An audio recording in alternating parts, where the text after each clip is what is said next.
Hi, you guys. You're listening to Good Vibes Sunday, a podcast brought to you by I Am Warhol, the blog. Every Sunday, I'll be sitting down with provocative thinkers, industry disruptors, and culture changers. My intention for every guest is to talk about breaking barriers, shifting old paradigms, and really just opening up in a vulnerable conversation. Hey you guys, all right, so this week I'm just gonna dive right in. I'm gonna go right in and say that what I'm gonna be talking about today is something I'm extremely passionate about. Both my husband and I both stand behind this very strongly. However, we also want to make it a point, and we want to say that we are not talking about politics here. We're not enforcing anybody to, or just swaying anybody any which way.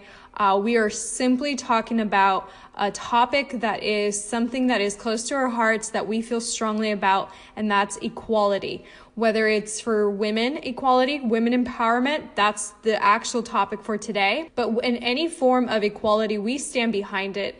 And this, I think, in my opinion, goes beyond politics. It goes beyond anything of that sort. I feel like when it comes to equality, it's a choice, it's a life, it's a form of really respecting thy other, of really supporting each other as humans, whether it's racism, whether it's in gay community, in feminist community, and whatever it is. I stand behind equality of all human beings. So if you don't agree with that, it's something that I am so sorry, but I am not preaching politics. I actually can't stand when people do that. I think that when we sit there and start to, become extremist, it's never a good balance either. So let's humanize this. Let's take the politics away from it. Let's strip it down to its bare bones of just pure equality. What does that mean? It means to just treat someone equal, you know what I mean? To give somebody the respect that they deserve by just being born. I always say that by being born, we are enough. We are enough just by being here. So as a woman, if I want to be empowered, right? So if I want to be an empowered woman, I have to empower other women. So if you're a woman listening, then I'm hoping that whatever I say today helps empower you. And I try to practice this in my life. I feel like gossiping about other women, about being those types of people who always want to just downplay everybody around them to make themselves bigger. I'm not about that. I feel like as women, we should all empower each other to be better, to be more loving, to spread love. And if you're a man listening, I want to also dive into my husband and just what a big part he has played in my life as far as his encouragement, his support, his strength that he puts right behind me to pursue my dreams. I don't threaten my husband. There's no threat between us. There's only a collaboration. Adam and I share all of the responsibilities. We equally share responsibilities of everything. And with that comes a lot of dreams too. And in that, we also share our dreams. We both partake in the doing that is going to be required for us to obtain each and every one of our dreams. And anytime that I find success or that I put any effort behind anything, Adam's right there rooting me on. And I can't tell you guys enough how empowering that is. And I want to talk about certain situations in my life because I always love to give examples just to really emphasize it's something that a lot of people have heard about but maybe have not experienced. And I always like to say that if I don't experience it, I don't put any energy behind it, right? So I have experienced discrimination for being a woman in the workforce. So before working in real estate, before working interior design, before doing what I'm doing right now, I used to work in corporate offices. I actually worked in real estate offices my whole life since I was 18 years old. And during that time, I'm going to bring up one particular, because there's been many, but I'm going to bring up one particular instance where I worked for and I think I've brought this up before here on Good Vibes, but I'm going to talk about one instance where I worked for Mr. Sir, because I won't name anybody, but Mr. Sir at one point had hired me to do all of his social media marketing.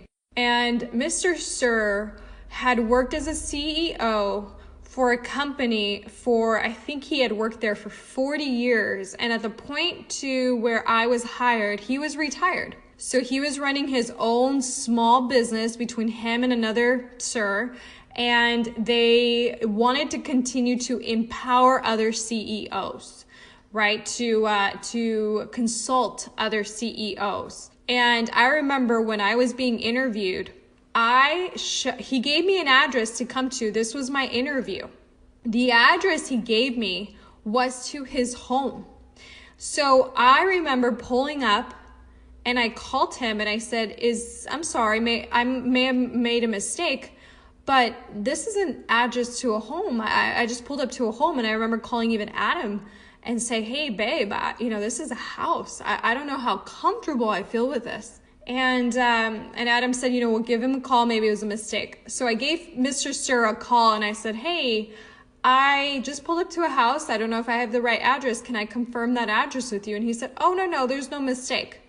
I'm inside with my partner here. We're waiting to interview you. Come right in.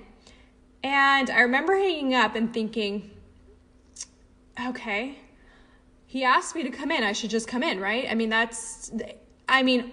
I didn't grow up with a father who was present in my life.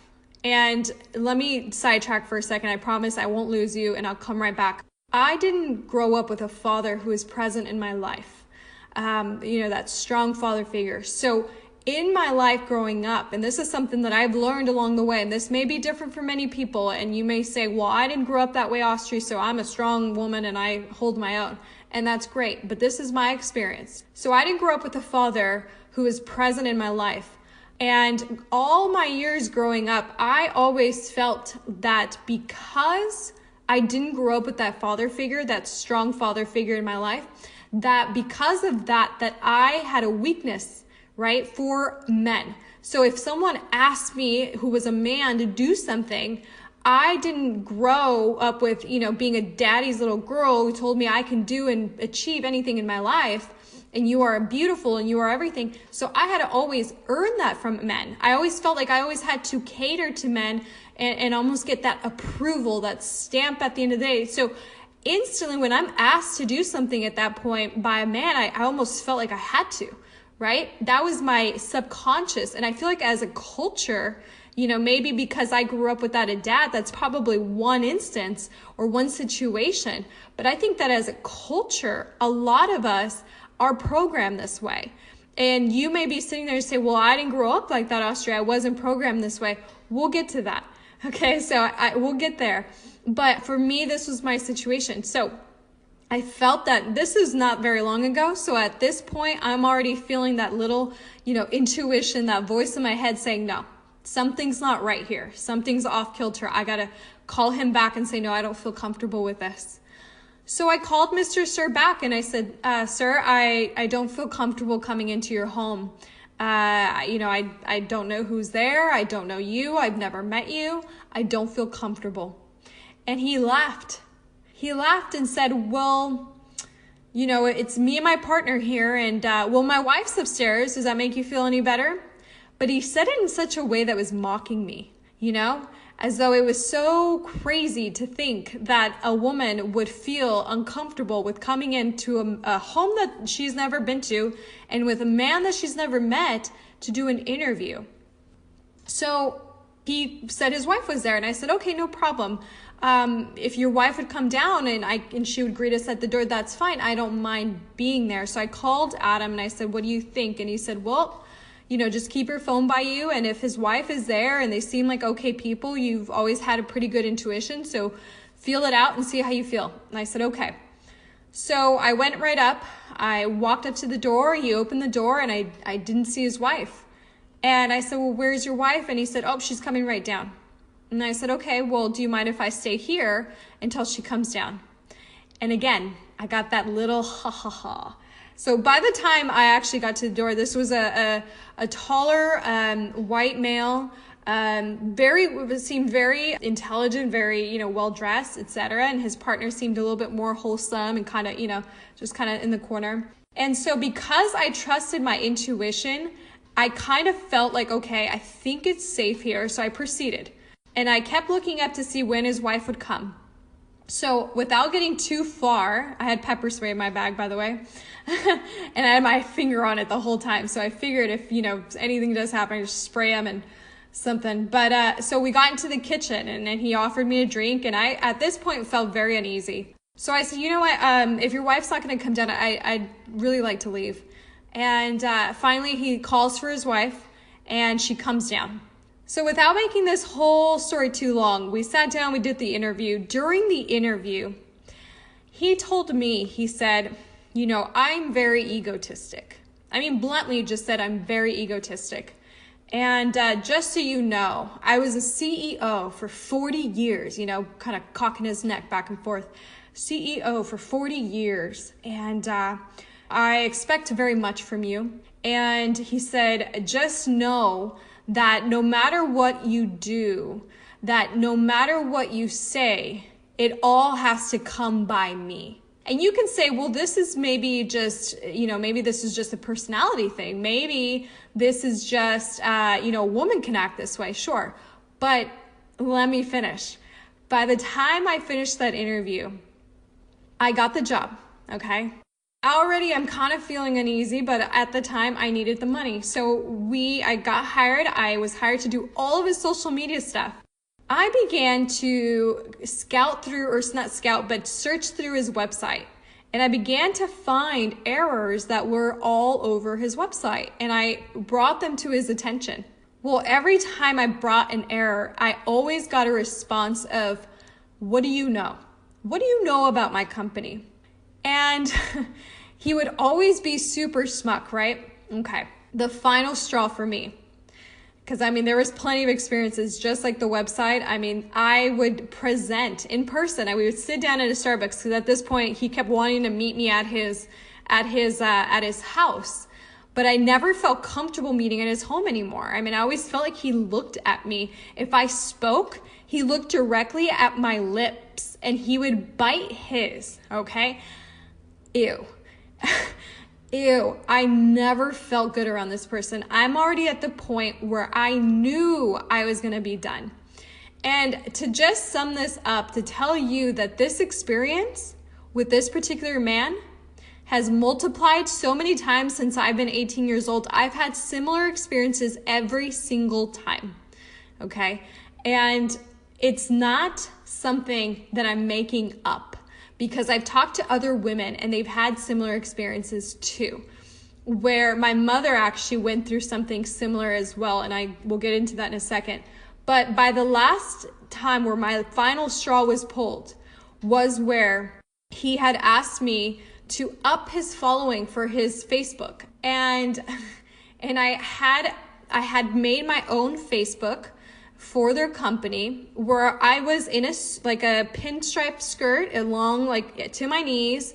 I was wearing a long sleeve shirt, nothing, yes, it was a little fitted, but nothing out of the ordinary. And that was my photo. That was my cover photo.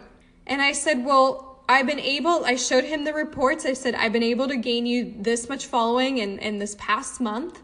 And I've been able to funnel them from my profile over to the actual company's profile. And I said, and these are all the responses we've gotten, and et cetera, et cetera. And he said, well, the only reason that you've been able to get all of this following has been because of what you look like. I'm going to allow you guys to digest this for a second, okay? The only reason I got what I had given him was because of what I look like. Everybody, if I was a man, if I was a boy, 21, 22, 26-year-old guy doing the exact same job, would he have said that to him? Because I hustled my ass off to get all of those followers. I went and cold messaged every single one of those people. And did I get their attention? Maybe. They were men. They were CEOs of different companies. But how dare he say that the only reason I got them was because of what I look like? That is just, it sickened me. And then, just to top this off, I said, what do you mean? do you realize what you're saying? And he said, absolutely. He said, I will repeat myself. You got all of those following only because you are a woman. And that's when I literally stood up in front. We were at Panera, and I threw down my things and I said, listen here. I said, men like you are the ones that give a bad rep to all the other men that are honorable in this world. And I kid you guys not, everybody in that Panera restaurant just stopped eating and looked at us.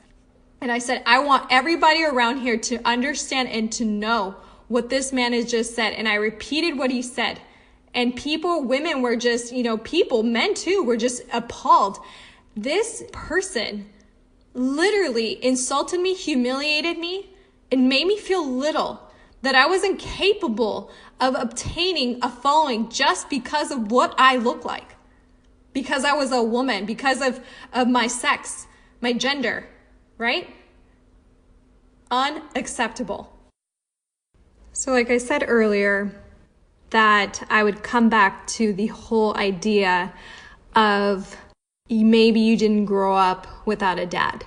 Maybe this is situational for me. And I'm coming back to that because what I want to say is that we look at things as a culture in the masses. If most of us are going to a job and encountering situations with men in that manner, and it could have been whatever it was, but he treated me, this Mr. Man, Mr. Sir, who I call Mr. Sir, treated me with disrespect because of my gender. Not because I grew up without a dad, not because of what I look like. No. He treated me, and it was completely clear that he disrespected me because of my gender. You can even say it was borderline sexual harassment, because for him to point out what I was wearing in that photo and say, well, your figure and all this stuff, to even have that discussion, that talk should have never even taken place. So like him, there are many out there. And I can tell you that I've had conversations with so many women who share a similar story to mine. My sister has shared similar stories to mine. My mother has a similar story to mine in the workforce. So this is just speaking in work. Imagine just in the rest of the world. I want to talk about how much this brought enlightenment to my life. Before this, I had gone through it before, but up until that moment, because this wasn't too long ago, and up until that moment, I felt like I was finally at a place at that moment where all my daddy issues had gone out the door, right? Where, yes, I still felt that feeling of submissiveness to a man come up. I did, because it was ingrained in me, but I felt it, I acknowledged it, and I didn't entertain it. So up until that point, I felt like everything, I was strong, everything that I'd lived for and have been practicing, these practices that I feel like have really empowered me as a person, to finally be in a situation where this man put me, it was almost like God's test to me. I felt like that's how I took it. To be able to stand up to him and tell him something that embarrassed him really in front of everybody in that place, because he felt like it was just between him and I. But really, it was between him, myself, and everybody in that room, including his partner, who sat there in shame, okay? Because every time he would say something demeaning, he would just look down. And after I quit, and after that day, his partner wrote me and said, good for you. Good for you. He says, I have a daughter, and I wish my daughter all the strength that you had that day when you stood up to Mr. Man, right? And do I say this proudly? Hell yeah, absolutely. Because the courage that I found that day to stand up for myself, I don't know where the heck that came from. I always say it came from God. It was like a channel through which it came from. And that courage right there, that strength is what we need as a culture. That strength that I had in that moment, Imagine if we all carried that strength throughout to defend ourselves in a time where we're being treated in injustice ways. If we could stand in an equal, higher ground, because us as women, we stand strong behind what we feel. If we can stand and speak the words, not just for ourselves, but for everybody that came before us. Everybody that couldn't vote before us. All the women that could not vote before us. I don't come as one, I come as 10,000. I come as my ancestors, as everybody who came before me, who couldn't vote, who didn't have the voice, who didn't have the strength, whose culture pushed them to have to be submissive, to be small. If you want to be successful in your business, if you want to be successful in life, you must be an empowerment to other people. You must serve other people. And this doesn't just mean serving within your business, serving within your industry. This means that as a woman, we set the tone in our homes. So let's go all the way down. Let's trickle this down to the root. We set the tone in our homes. So remember earlier when I said that I would go back to that because I had said, maybe you are listening to this and thinking this is situational, Austri. I grew up with a dad, right? I grew up with a dad. That does not apply to me. I've never had an experience like that. Well, let me say something here. When I sat in front of Mr. Man, Mr. Sir, I at that point had already conquered the daddy issues. I at that point felt pretty strong. Did the emotions and the submissiveness that came from the root of my father not being around come and surface? Yeah, I did. But was I aware enough to feel it? Yes. Did I shut it down? Absolutely. That's where the power came from, right? So at this point, as a masses, so this isn't just situational. This is not just to me as a masses. We are all responsible for setting the tone in our homes as women. So for our sons, for our daughters, we are responsible letting them know, our little girls, that they are worthy, that they can achieve anything they set their mind to. And we are responsible for making our little men, our little boys, aware of the fact that they must see their sisters, their moms or wives, their aunts, and their grandmothers, everybody who is a woman as an equal. We are responsible for instilling this into our home. We set the tone in our houses. We women do. Because as these little boys grow up and these little girls grow up, they will be able to set the tone for the rest of the world. But it begins in our homes. It begins with us as women, as mothers. We set that tone. If we all understand this as a mass, we will no longer have men like Mr. Sir. We will no longer have to encounter men like that. Today we have a voice that reaches far beyond what our ancestor women used to have. Theirs was completely stopped. It was completely hushed. We today have an opportunity and a platform to be able to speak up. If you're listening to this and you feel appalled or sensitive to what I'm saying, don't listen to my podcast. Please don't. I say this with the most humble and absolute respect to you, that I do not welcome anybody who takes offense to equality of human rights. I want to give another example. You all know how much I love Oprah, and she's talked about this in her book, What I Know for Sure, and she's also talked about it in a couple discussions or her talks that she gives. And she gave one particular example where she was in Baltimore working as an anchor, and her co-anchor were getting different salaries. They were getting paid differently. He was a man, she was a woman.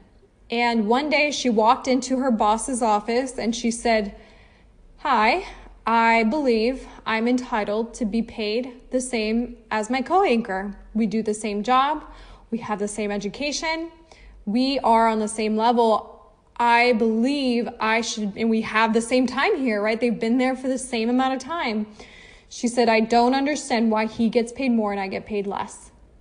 And her boss turned to her and he said, "Oprah, do you have a family to feed? Are you married?" She said, "Well, no, I'm not married." And he said, well, he's married. He has a wife to take care of. And he said, Oprah, do you have kids? And she said, no. And he said, well, he's the man of his house. He has kids to feed. Oprah, do you have a mortgage to pay? And she's like, well, no, I rent my apartment here in Baltimore. And he said, well, he has a house. He has a mortgage to pay. And she said, okay, all right. Oprah stood up, walked away, never came back. And that was the beginning of her pursuit to stand up, knowing that the reason that he didn't pay her equally was not because of all of those things. It was because she was a woman, and this man felt that because the men are the ones that support the household, that they should be paid more. And that is a misconception that's carried on. It's leaking through into today's society. I feel like today we are in a different culture and we are evolving. We are growing more open-minded. We are expanding our knowledge now at this point to where we're expanding our voices. Our voices are heard further out than they've ever been heard before. Even my mom's generation, she tells me things that have happened to her in her past, where she says, today you have a voice that's louder than mine, Austria, and that you are responsible, okay, for speaking up for yourself as a woman, because I didn't have that voice. My mom came here as an immigrant. She came here at 15 years old to pursue a life for herself and to take care of my grandparents, her parents, who were sick, and she had to send money home. And she came here at 15 years old. I'm the first generation here. I know in my last podcast I said I'm second generation. That was a mistake. I meant to say I'm first generation here. My mother and my father do not speak English. But my mother came here alone, 15 years old, and worked her ass off. Okay? And in that time was sexually harassed by men her entire life, who she had to just shut her mouth and work for. And today, she stands and says, you have a voice that is louder than mine. I have a voice today that has to be heard because I have a different platform. I have a podcast, for goodness sake. I have a podcast. My mother could never have a podcast. This wasn't even possible back then. So I feel like as a community, as of women, as a community of people, of human beings, we are all responsible for speaking up. So many people are so afraid to say anything at all. I'll post something on social media and people are like, where is your, interior design stuff? I'm like, wait, is this not appealing to you when I'm saying these things? When I'm speaking up about things that are just life? Here's the thing, guys. Let's move into interior design. I'm an interior designer and I went to school for it. I did all of that, right? I know so many women. I have a group of women that I have met who are interior designers, that I've met on social media. And they are strong women, business owners, kick-ass women who all have men that stand behind them that I see their husbands are just rooting for them. For example, let me bring up, I don't know her personally, this is a outside example, but I see Studio McGee. And if you're listening, you're into your design world, you know who this is. Studio McGee, her husband is behind the scenes running her entire business, where she's at the forefront doing all the design. She's always the face of their company, but he is behind her, pushing her forward. Amber Interiors, if you are familiar, if you are not, you have to find Amber Interiors on Instagram. This woman's designs are awesome. She's an awesome person, awesome human being. But her husband is behind the scenes, pushing her forward, doing all the business transactional stuff behind the scenes. Completely pushing his woman forward and just cheering her on right behind her, beside her, not even behind her. He puts his power and his energy behind her, but at the end of the day, he's standing right there with her. So when I come and I say that I stand as one, I come as 10,000, okay? Maya Angelou said this, I don't come as one, I come as 10,000 because there was 10,000 women behind me, okay, who didn't have a voice, the women that couldn't vote. Today we can vote. We take this for granted. As women, we take this right for granted. Today we get to wake up and decide what we want to do with our day. That we get to wake up and decide what career we want to choose to do. And we take that for granted, everyone. We take it for granted. We take it for granted that today our men are behind us. They're beside us. They support us. Not all of them. The ones that we are lucky enough to have as husbands are behind us and support us. I can't tell you guys how many times I've been standing there with my husband talking to investors or other businessmen regarding flipping homes or whatever it is that we're in that moment talking about in business. And this is a true story where I will be speaking because I'm designing the place, or I'm showing them the specs, or I'm doing this and that, and they will not look at me. They will only speak to my husband. They only look at my husband, and I bluntly feel like that is exactly what they're doing. Like, my husband notices it, I feel it, I see it, and why is that even happening? I don't understand. What is it that men feel like they cannot speak to us? Like we're incompetent of being able to either translate information or to even deliver the information. Another example is a friend of mine who said her and her husband own an air conditioning company. And one time a cable guy came and he said, he came to do all the wiring and all that stuff for cable because they had just moved into their new place. And she said, she walked up to him and he said, ma'am, is your husband around? And she said, no, he's at work. I'm here handling this. And he said, well, can you give him a phone call? Because there's a lot of things I need to tell him and explain to him. And I don't know if you'll understand. And she says, well, try me. And he said, well, it's kind of complicated. It's like some of the wiring and the ducting or around the ducting or up in the attic somewhere. Don't quote me on this because she would know more about this. But he said, can you please call your husband? She's like, you know what? Let's call my husband right now. Let's interrupt my husband at work right now and give him a phone call. She calls her husband, and her husband says to this man, isn't my wife there? After the man explains the whole thing, he says, isn't my wife there? And he said, well, yes. And he said, well, can't she handle this? I mean, she stayed behind to handle this. Can't you explain this to her? And the man said, well, sure. I mean, I guess, And she said, listen, sir, I own a AC company. I'm pretty sure I know about attics and, all the movement around up there. I can handle this, but it just comes to show like the complete notion that these people have sometimes, some of these men have, that we are incompetent of able to completely understand certain information that is known to be a man's job or is only a man's, field of work. So with that, I'm just saying, what is that? It's a problem. If we don't begin to believe that we are here to do something magnificent, that we are all born here to do something with a purpose, whether that is being a mother, whether that is just being a household mom, that's honorable, it's acceptable, and it's okay. Whether you choose to have a career, whether you choose to be in the Navy, to be a veteran, to be whatever you want to be, that is the message that we need to begin to give to our children and to everybody around. Because if we don't work at it as a nation, as a world, we're never going to reach higher ground. We are never going to evolve into a place where everybody respects one another. And I feel like the only way to reach that is by being excellent at whatever it is you do. Do it with excellence. We're here to shift old paradigms, and it begins with our children. We are here as moms responsible. We're here to teach our children that we are all entitled to just be who we are as we are. I am as I am, I come as I come, and I'm enough. If we deliver that message through our children, we have done our job. Everybody that came before who didn't believe in this will die away. We are emerging into a new generation, and us as people, as women, as fathers, as whoever we are today are responsible for turning this whole notion that nobody is equal into the thing of the past.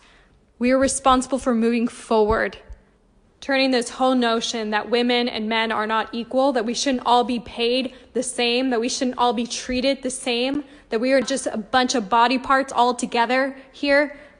Make that a thing of the past. None of which I say makes me perfect, makes me entitled. I don't feel like any of my experiences are here to tell you this is how you do it. I feel like I've been listening to a lot of podcasts lately that are very egotistic. This is what I do, and this should work for you. That's not what we're about at Good Vibes Sunday. We're here to be contagious to you in a way where our experiences help you hopefully see a different perspective and hopefully just give you a good dose of good vibes. So with that said, we are so grateful for you.